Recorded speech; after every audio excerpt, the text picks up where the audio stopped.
السلام علیکم دوستانو، هیله من یم روغ جوړ وئ. اشرف شریفي یم یو ځل بیا تاسو ته راغلی په انګلیش لرنینګ چینل کې، او نن به موږ تاسو سره یو ډیر مهم درس شریکول غواړو. بیا هم له تاسو څخه مو په ډیر درنښت هیله کیږي چې تاسو زموږ چینل در سره سبسکرایب کړئ، زموږ کومې ویډیوګانې چې دا ویډیوګان در سره وګورئ او همتمن ورسره لایک ورکړئ. او یو نړۍ خاص مننه دغو کسانو څخه کوم چا چې موږ ته په تیرو ویډیوګانو باندې خپل کمنټونه کړي نو له هغوی څخه هم نړۍ مننه. راځو ډېرې خبرې نه کوو، فقط زموږ د نن ورځې درس چې ده هغه ده ګیوینګ ډایرکشن. یو ډېر مهم بخش ده. یعنې مثلا که چېرې تاسو څخه یو څوک پوښتنه کوي چې ته موږ ته رهنمایي وکړه، ادرس راکړه، ته یو چاته باید څنګه په انګلیسي کې ادرس ورکړې. ته یو چیرې ځې یا هم مثلا د خارج هیواد څخه یو څوک راځي په ټورسټ ویزا باندې هغه راغلی وي، یو سیاحتي ګرځي ستا په هیواد کې، او تا ته مثلا وایي چې ته ماته دغه لارې ډایرکشن راکړه، یا مثلا زه د کابل لارې درته وښیي، زه په کوم لار لاړ شم. مثال داسې ما نور تاسو ته درکړه. نن به تاسو په همدغه یو ویډیو کې انشاءالله په همدغه څو دقیقو کلیپ کې به تاسو وکولی شئ په انګلیسي کې هر چاته په هر طریقې سره جواب ورکړئ چې تاسو کومه سلیډ شئ، ښي طرف ته اوسئ، چپ طرف ته اوسئ، همدا سرک ونیسه، پورته لاړ شه، ښکته راسه، مخامخ، یا هم مثلا ته چاته وایې ښي طرف. خو دا ټولې قصې موږ انشاءالله په دې ویډیو کې تاسو ته کوو. او بل دا له یاده مه باسئ، موږ چې تاسو ته هر درس درکوو دا موږ په ډېر سختۍ سره جوړوو. یعنې مطلب مې دا، زه کوشش کوم له ډېرو ځایونو څخه مطالعه کوم، له ډېرو ځایونو څخه، او بیا تاسو ته یو داسې درس جوړوم چې هغه واقعا یو آموزنده درس اوسیږي. زه شروع کوو. ګیوینګ ډایرکشنز یعنې یو چاته لاره ښودل. موږ تاسو باید څنګه په انګلیش کې وایي. دلته ما لومړی هغه ټول صرف نظر کوي، د دغه ځای نه شروع پورته، صحیح شو، د 1 2 3 4 په دغه 4 سټرکچره دي، صحیح شو. یعنې 4 سټرکچر له لارې تاسو کولی شئ هر رقم ډایرکشن چاته ورکړئ، صحیح شو. راځو اول مثلا ته یو چاته وایې ګیو، بیا دې خواته ما ډایرکشن ورکړی ده ګیو اپ. مثلا دلته موږ لرو یو اپ ده، دا اصطلاحات زده کړئ. اپ معنا پورته، صحیح شو، اپ معنا پورته. مثلا اپ پورته، او ډاون په انګلیش کې ویلی شي ښکته، ډاون ښکته. اوس مثلا ته یو چاته وایې ګیو اپ پورته لاړ شه، صحیح شو. یو چاته وایې ګو اپ پورته لاړ شه، ګو اپ د سټریټ سړک په سر لاړ شه. یا مثلا صرف چاته وایې ګو اپ پورته لاړ شه، بیا هم ورته ګو ډاون لاندې یا ښکته راشه، صحیح شو. بل موږ تاسو د دې سره سره دلته دا هم لرو لیفت. لیفت ویلی شي چپ طرف، صحیح شو. مثلا ته یو چاته وایې ګو لیفت، ګو لیفت معنا چپ طرف لاړ شه. او یا هم ته یو چاته وایې ګو رایټ، رایټ ښي طرف. څلور اصطلاح: ګو اپ، ګو ډاون، ګو رایټ او ګو لیفت. دا یو. اوس مثلا بل لرو موږ تاسو ټیک. ټیک هم د ګو یعنې تلو په معنا سره ده. ټیک سره به ته دلته روډ نیم ذکر کوي. مثلا ته یو چاته وایې ټیک د سړک نوم واخله، د جای نوم واخله، د کلي نوم واخله، د ولایت نوم واخله. مثلا ته یو چاته وایې ټیک د یو سړک نوم واخلې، مثلا ټیک پل خمري سټریټ، د پل خمري سړک باندې لاړ شه، یا هم د همدې پل خمري سړک ونیسه، موږ په عام اصطلاح باندې وایو. نو مثلا ته د یو ځای نوم اخلي ټیک مثلا وایې بغلان سټریټ، د بغلان سړک ونیسه. یا هم مثلا ته وایې ټیک د یو کلي نوم اخلي، ټیک د هغه کلي نوم واخلي په دې ځای. نو مطلب مې ده چې د ګیو مطلب هم همدا شو، او د ټیک مطلب هم دا چې ته به د ټیک سره د کلي نوم، د سړک نوم، د دې نوم اخلي. بیا دې ته تاسو هیڅ فکر اندېښنه مه کوئ، دا ما تاسو ته د یو مثال په شکل ذکر کړی. دې طرف ته بیا ما ټول واضحه تاسو ته لیکلي دي، صحیح ده. نو ټیک پلس روډ نیم شو ټیک. مثلا دوسرکا سټریټ، ټیک بلاکا سټریټ، ټیک مثلا د یو بل ځای نوم ښه، ټیک د یو کلي نوم ښه، صحیح شو. دا دې موږ بل موږ تاسو لرو ټرن. ټرن ویلی شي دور خوړل، ټرن، صحیح شو. ټرن د یو انګلیش لغت ده. مثلا زه تاسو وایم ټرن لیفت، چپ طرف ته اوسه، صحیح ده. ټرن لیفت چپ طرف ته اوسه. او یا هم زه یو چاته وایم ټرن رایټ، ښي طرف ته اوسه. یو خو دا ده چې موږ وایو ګو رایټ، مثلا مخه ښي لاس خواته روان شه. او یا مثلا ته چاته وایې ګو لیفت چپ طرف ته لاړ شه. همالته ده ټرن لیفت، همدغه ځای کې چې کوم کس ولاړ دی ته ورته ټرن لیفت، ټرن لیفت چپ طرف ته اوسه. او یا ورته ټرن رایټ، ټرن رایټ ښي طرف ته اوسه، صحیح شو. دا اصطلاح مو زده کړه. بل راځو موږ تاسو سټی آن. سټی آن مطلب څه ده؟ stay on معنا دا چې په کوم ځای ته روانې، په کوم سړک ته روانې، په کومه لاره ته روانې، په همدې باندې stay on شه، یعنی معنا همدا مخامخ لاړ شه. صحیح شو؟ په عام اصطلاح stay on مخامخ لاړ شه، په همدې سړک پاتې شه او مخامخ لاړ شه. صحیح شو؟ stay on د ځای نوم اخلي. مثلا stay on دوسرکه روډ، ته په همدې دوسرکه سړک باندې مخامخ روان اوسه. دلته on مطلب داسې مخامخ روان اوسه. صحیح شو؟ stay on مخامخ روان اوسه. مثلا د یو سړک نوم اخلي stay on second street، په دویم سړک باندې روان اوسه یا هم همداسې مخامخ روان اوسه. دلته بل موږ تاسو لرو for. د for مطلب دا یعنی څه کله ته یو چاته وایي چې په دې سړک باندې ته روان اوسه چې هغه ته تر څومره وخت پورې ته روان اوسه. مثلا ته یو چاته وایي stay on، حدس ورکوي چې stay on دوسرکه street for time ده. یو موږ تاسو time لرو او یو distance لرو. time معنا د وخت 10 minute لس دقیقې. مثلا ته ورته for 10 minute د لس دقیقو لپاره، for 5 minute د 15 دقیقو لپاره، او یا هم ورته for 3 hours د 3 ساعتونو لپاره. صحیح شو؟ او که چیرې ساعت نښه کولی شي ته په دې ځای کې د distance فاصلې څخه مثلا for ویلی شو مثلا فاصله څومره ده for 10 meters د 10 مترو لپاره که نه، یا مثلا for 1 kilometer یا هم for 500 meters. نو مثلا ته چېرته stay on third street په دریم سړک کې همداسې روان اوسه for 10 minutes د 10 دقیقو لپاره، یا هم stay on third street په دریم سړک کې همداسې روان اوسه for 10 meters د 10 مترونو په فاصله سره همداسې په همدې سړک کې روان اوسه. ښه دا شو 1 2 3 4 دا خو مو زده کړه ښه 100% باور یم. که چیرې دې زده سوي نه وي دا اصطلاحات زده کړه. اوکې go تلل ته وایي، take هم تلل ته وایي، مثلا turn right turn left سو همداشانته مثلا ته وایي stay on مخامخ په همدې سړک پاتې شه. او بل یو څه اصطلاحات دي که نه چې موږ تاسو لرو near او next to. مثلا ته یو چاته وایي stay on second street، صحیح شو؟ په دویم سړک کې همداسې روان اوسه. بیا مثلا ته چې near، د near مطلب د په انګلیش کې نږدې. صحیح شو؟ نږدې near کوم ځای دی خواته به ته د ځای نوم اخلي. near to مثلا near to پولخمري سیټي، نږدې پولخمري ښار ته near to پولخمري سیټي، یا near to بغلان، یا near to کابل پروینس. صحیح شو؟ یا داسې خو ته خو یو چا داسې نږدې کم ادرس ورکړي. نو د near مطلب دا له ځای سره وکاروو نږدې دغه ځای ته، یا مثلا ورته near to cinema، سینما څنګ کې یا سینما نږدې ته. او یو بل موږ تاسو لرو next to مطلب دا ده کله چې یو ځای کې یو څه موجود وي دغه next to دې طرف ته ده، هم دې طرف راتلی شي هم دې طرف، شاته مخکې نه فکر مو وي دې ته. صحیح شو؟ نو next دې ته ویلی شي په څنګ کې next. مثلا ته یو چاته یو ادرس ورکوي چې ته stay on second road په دویم سړک باندې ته همداسې روان اوسه. اوکې next to the drug store د دواخانې په څنګ کې. next to او near فرق هم ده، یعنی near په څنګ کې او next په بخښنې سره ډېر وبخښئ near نږدې. صحیح شو؟ نږدې. او یا هم که چیرې په څنګ کې اوسېږي د یو بل دکان په څنګ کې موجود وي، یا د یو بل کور په څنګ کې موجود وي، یا د یو بل کلي په څنګ کې موجود وي، نو ته به ورته next to پلانکی ځای به ورته ښایي. صحیح شو؟ دا هم شو. بیا مالته یو مثلا پوښتنه کړې ده، مثلا تا نه یو څوک وایي که نه could you tell me where the drug store is، یعنی آیا ته موږ ته ویلی شئ چې دغه ادویه فروشي دکان کوم ځای کې ده. یعنی مثلا تا نه یو څوک پوښتنه کوي چې could you tell me where the cinema is، چیرته د سینما مثلا وي. could you tell me where the مسجد شریف is، یعنی کوم ځای کې د مسجد شریف تا نه یو څوک پوښتنه کوي. صحیح شو؟ دا هغه اصطلاحات دي، دا هغه څیزونه دي که نه چې تاسو ته ډېر په کار راتلی شي. اوس دلته زه تاسو ته په مکمل جزئیاتو سره ښیم. اول مثلا ته یو چاته وایې go up the street، ګورئ ما دلته تاسو ته ویل که نه up ویلی شي پورته. اوس وګوره د go سره موږ up کاروو. go up the street معنا دا ده چې مخامخ سړک باندې لاړ شه، یا هم مثلا go up the street په پورته سړک باندې لاړ شه. ته یو چاته وایې go up the street پورته سړک باندې لاړ شه. then turn left وروسته له هغه نه turn left چپ طرف ته اوسه. turn left چپ طرف ته اوسه.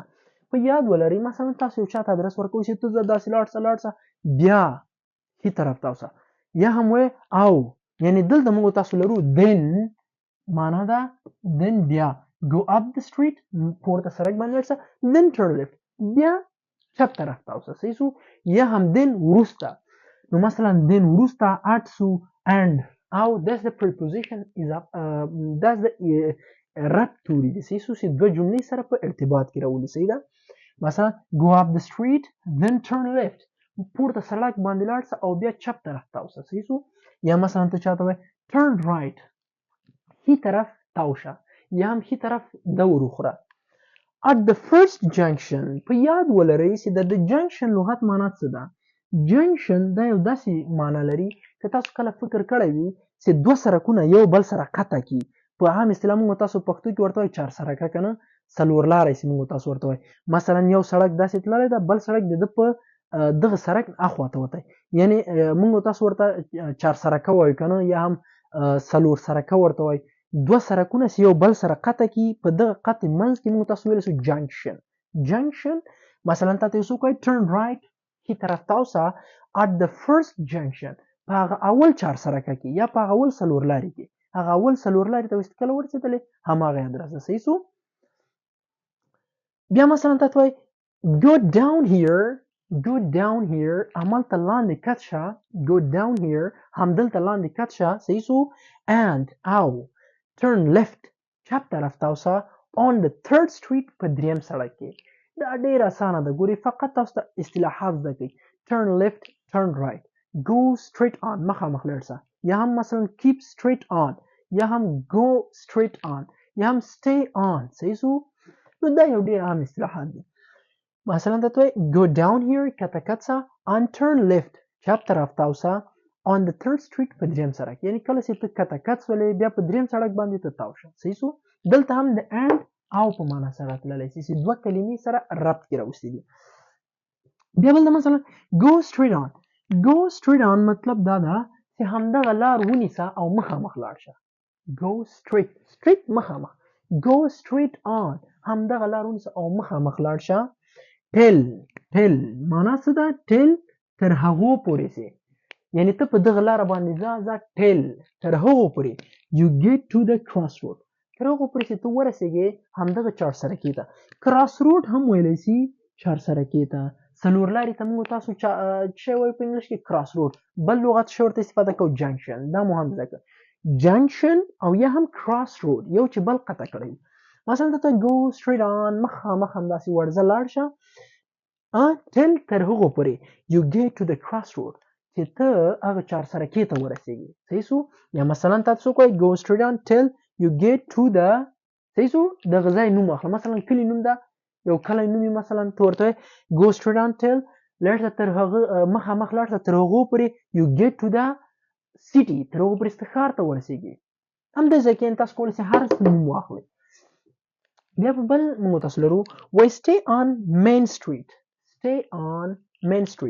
ګورئ ما دا تاسو په یاد ولرئ چې موږ تاسو stay on او go straight on دغه دواړه چې دي equal مساوي دي یعنی که ته چیرې یو چاته وایې go straight on مخامخ لاړ شه همدا سړک ونیسه او کولی شې ته داسې هم وایسې stay on همدغلته پاتې شه همداسې حرکت ته دوام ورکړه stay on main street په همدغه main street معنا اصلي سړک چې کوم یو ده په دې باندې لاړ شه دا main street دا مثلا د هغه سړک نوم ده یعنی go on main street stay on main street په همدغه سړک باندې روان شه مخامخ لاړ شه for 10 minutes لس دقیقې دا اصل کې دغه کوم شی ما جوړ کړی دا دغه فورمولو څخه ما راخیستې ده صحیح ده مثلا ته ورته stay on main street for 10 minutes لس دقیقې په همدغه سړک باندې دوام ورکړه حرکت ته دی صحیح شو دی بل یو څه بل دی مثلا ته یو چاته وایي چې دغه یو ځای ورته ښیي مثلا ته ورته go straight on a third street په دریم سړک باندې ته مخامخ روان اوسه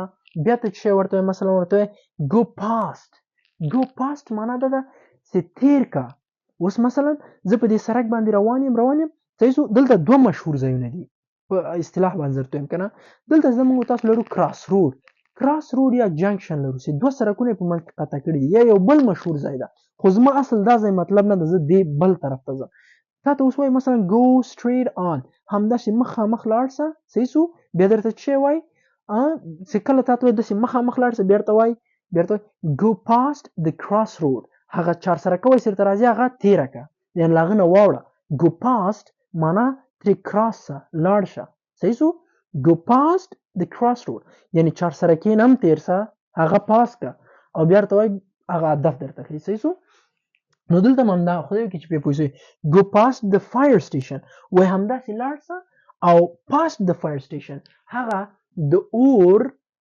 سټیشن چې دا کوم چې اور وژنه کوي هغه اور سټیشن نه پاست سه تیر سه یا هم پاست وای ګوري یا پاست دا او یا هم پاس ویلی سو صرف پاس یا تاسو کوی go past او یا هم درته وای پاس یعنی هغه ځای پاس کله هغه ځای نم تیر سو تری لاړ شه fire station it's on your left کله وسی ته دغه fire station څخه ته تیر شوي به چیرته it's on your left چپ طرف کې دی دا یعنی دا معنی چې اوس تل دغه ځای څخه څنګه تیریږي it's on your left یعنی په چپ طرف کې ده که په هی طرف کې it's on your right یا هم it's on your left یا په همدې ځای کې ته turn left چپ طرف ته چیرته turn right او یا ته مثلا go up پورته لاړ شه یا ته go down کته راشه صحیح سو او کړه وای چې نور مخ لاړ شه ته وای go straight on صحیح سو ډیر اسانه ده فقط تاسو فکر وکړئ بیا مثلا ته وای take this avenue یعنی معنا بیا هم دا ده